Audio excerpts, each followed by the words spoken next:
No nosso quadro de saúde, hoje nós vamos receber o Dr. Luiz Antônio Araújo. Ele é o endocrinologista. Eu diria assim que como pessoa e como médico, ele funde as duas coisas e é um médico sensacional. Eu me trato com ele há muitos anos, porque a gente sabe que as nossas glândulas, né?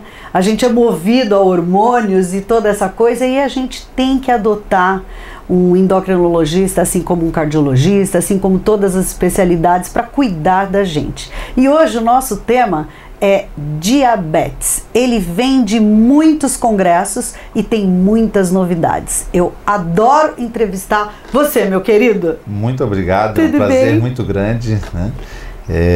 Parabéns pelo teu trabalho e sempre é uma satisfação a gente estar participando do teu programa. Obrigada. Pois é, você acabou de ser convidado para tomar posse de um cargo importante na sociedade brasileira, né? Isso. Na realidade, toda a minha vida profissional, eu sempre militei também na política médica, porque eu gosto da política médica, não da política partidária. Eu sou avesso e nunca participei. E a gente sempre teve a oportunidade de participar das gestões da Sociedade Brasileira de Endocrinologia, da Sociedade Brasileira de Diabetes.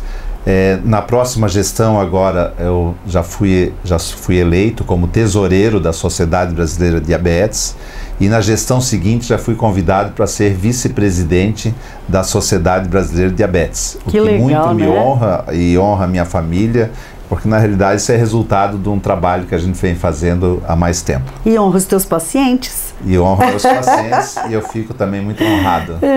Pois é, muito bacana isso, porque eu acho que esse envolvimento também te leva a estar mais com outros colegas, a estar sempre buscando as novidades. Você é muito participativo, né? Eu vejo você em congresso no mundo inteiro.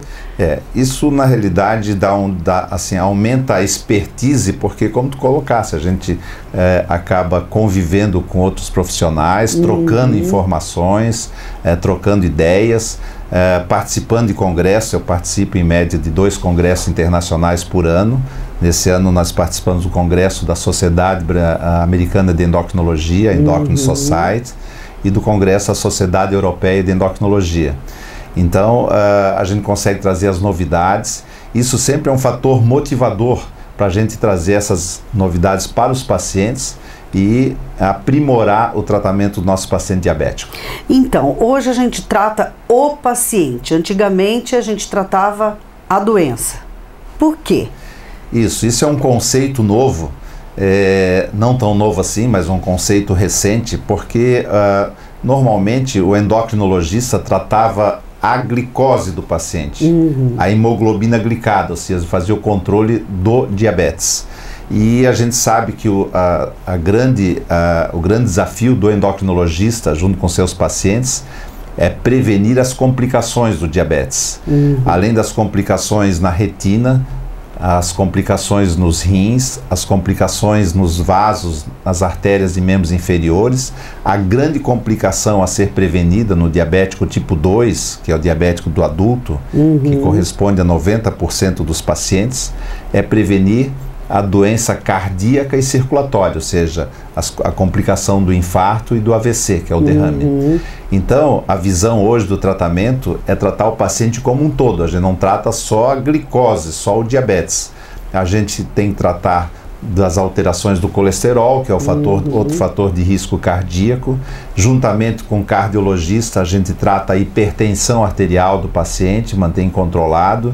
A gente estimula o paciente, se é fumante, a abandonar o tabagismo. A gente estimula o paciente a ter uma alimentação saudável e uma atividade física regular. Tudo em função da prevenção das complicações do diabetes. E hoje, as novas classes de medicamentos para o tratamento do diabetes, isso é uma exigência do FDA, que é o órgão regulador americano de medicamentos. O FDA exige para as novas classes estudos de segurança cardiovascular. Ou seja, qualquer medicamento novo para o diabetes, hoje, ele precisa passar por esses estudos de segurança. Os medicamentos que não são aprovados nesses estudos, eles não são liberados pelo FDA. Então, as novas classes de medicamentos hoje que nós temos disponíveis são medicamentos que, além de controlar a glicose, são medicamentos que normalmente ajudam a controlar a hipertensão arterial, ajudam a reduzir o peso, porque o diabético tipo 2 que está com excesso de peso é fundamental que ele emagreça, e principalmente aumenta a segurança cardíaca, do ponto de vista de morte de causa cardíaca, diminui a frequência de infarto agudo de miocárdio e diminui a frequência de insuficiência cardíaca congestiva. E também tem uma classe hoje que diminui a frequência do AVC. Então hoje, assim, essa visão é muito importante nos novos medicamentos para o tratamento do diabetes. Então, e a gente vê vários medicamentos, né? Claro que o comportamento do paciente é super importante, é fundamental, mas claro, os medicamentos eles ajudam muito, né? E eu sei que tem coisa nova no mercado que a gente não fica sabendo, mas que vocês ficam, né? Certo. E trazendo essa informação para o público, eu acho que o paciente até fica mais animado, né? Isso. Do ponto de vista de controle do paciente diabético, né, os pacientes que usam insulina, eles têm que fazer a ponta de dedo para controlar a glicemia, o açúcar no sangue em casa, que a gente chama de monitorização domiciliar. Então tem pacientes que têm que fazer 4, 5, 6 pontas de dedo por dia. Pois é. E para quem faz esse exame, aplicar insulina não é um grande problema para o paciente diabético, mas fazer essa ponta de dedo, o dedo é uma região sensível é o pior. E incomoda. E hoje nós já temos um aparelho, né, esse aparelho é um sensor na realidade, que a gente implanta no braço. Olha. Não tem nenhuma dor para implantar, assim, ele é aderido, é uma cola que adere esse sensor, e o paciente faz tantos exames quantos forem necessários, só passando o aparelho em cima, por perto do sensor, mesmo em cima da roupa, pode estar a roupa por cima do sensor. Que legal. Então ele pode fazer o controle do diabetes antes de cada refeição, depois de refeições, em situações de exceção ele vai para uma academia, antes de fazer o exercício ele faz o exame, durante a academia para ver se não existe uma queda da glicose ele faz o exame, ele faz o exame antes de dormir para não ter o risco de ter hipoglicemia de madrugada. Se ele acorda de madrugada ele pode fazer sem trabalho nenhum, só passar o aparelho e já ver o resultado do exame. E esses exames eles ficam armazenados no aparelho e depois a gente consegue analisar de maneira dinâmica todo um período de controle do paciente diabético. Então isso os pacientes que usam esse aparelho, né? A gente chama de flash, sistema flash, porque é um sistema rápido de fazer a avaliação da glicose.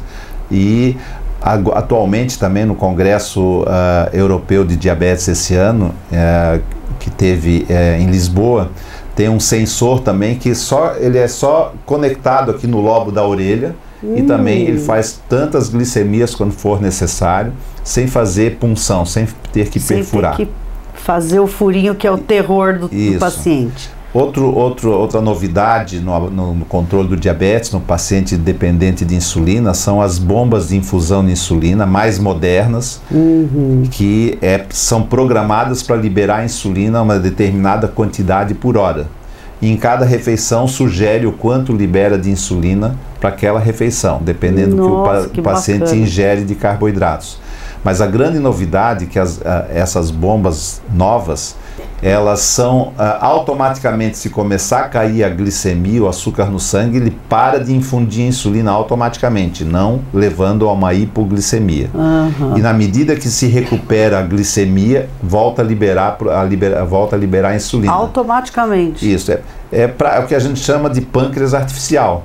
Então, o paciente insulino dependente, ele não aplica mais insulina de forma injetável, hoje é a bomba que aplica, e essa bomba tem uma autorregulação, tanto para a queda de glicose como para o aumento da glicose, trazendo uma segurança muito grande para os pacientes. Que bacana, então eu acho que aquela preocupação tem que existir, claro, né, com alimentação e tudo mais, mas, puxa vida, facilitou a vida de todo mundo, inclusive do médico, né? Mas eu diria principalmente dos pais, porque as crianças que têm o diabetes tipo 1, que corresponde a 10% dos pacientes, a grande maioria, o diabetes tipo 1, ele incide em crianças, adolescentes e adultos jovens. Então, a instabilidade da doença traz uma ansiedade muito grande para os pais, principalmente risco de hipoglicemia de madrugada, claro, né? Que pode levar inclusive ao coma se não for atuado. Então esse sistema de infusão contínua de insulina, que é a bomba de insulina, traz uma segurança, uma tranquilidade muito grande para os pais. Imagino. Agora, gente, a gente já sabe que a prevenção é o melhor remédio ainda, mas as pessoas também precisam ter o hábito de fazer o exame para saber se é um paciente pré-diabético ou diabético, porque muitas vezes a pessoa nem imagina, né, que pode estar, porque diabetes é uma doença silenciosa, né? O diabetes tipo 1 é uma doença assim bem clara, de fácil diagnóstico, uma evolução rápida, né? Mas a grande maioria dos diabéticos são diabéticos tipo 2. Aqui no Brasil nós já somos cerca de 15 milhões de diabéticos. Nossa! Está aumentando muito rapidamente o número de diabéticos. E a gente, ainda hoje, 40% dos pacientes não sabem ser portadores do diabetes.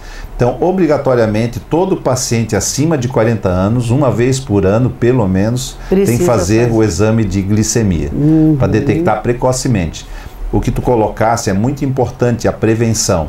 Então, hoje, o diabético tipo 2, a gente pode prevenir o diabetes tipo 2 a partir do momento que o paciente tem fatores de risco para desenvolver diabetes, que a gente atue com uma mudança no hábito alimentar, estimule a fazer atividade física. Existem inclusive medicamentos para fazer a prevenção do diabetes. Esse paciente nós podemos ajudá-lo a não desenvolver diabetes. E o paciente que já é portador de diabetes, a prevenção se dá no sentido de prevenir as complicações do diabetes, controlando adequadamente o diabetes, né, e evitando que tenha as complicações. E os pacientes que infelizmente têm as complicações, a gente faz a prevenção no sentido de não piorar essas complicações.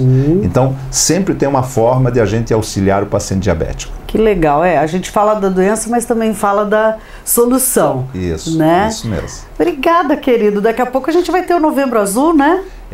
Nós temos agora no mês de novembro, nós temos o Novembro Azul do diabético e temos o Novembro Azul da doença da próstata. É verdade. Isso, então e tem o Novembro Azul também agora do acidente vascular cerebral. Então, assim, durante muito tempo o diabetes era o único Novembro Azul, foi o primeiro. E hoje a gente fala do Novembro Azul do diabetes, da próstata e do AVC. São três patologias importantes para se trazer informações, trazer esclarecimentos e principalmente se atuar, como tu colocasse, uma das funções mais importantes é a prevenção dessas doenças. Legal, obrigada, querido. Sempre um prazer conversar contigo. A gente segue, né, o Dr. Luiz Antônio Araújo nas redes sociais e a gente vê a busca, né, pela informação, a paixão pela profissão e destacando também aqui que filho de peixe, peixinho é, né? O Gustavo agora que é o filho, se você me permite dizer, porque é o nosso joinvilense que dá orgulho para nossa cidade, também indo no mesmo caminho, né, Luiz?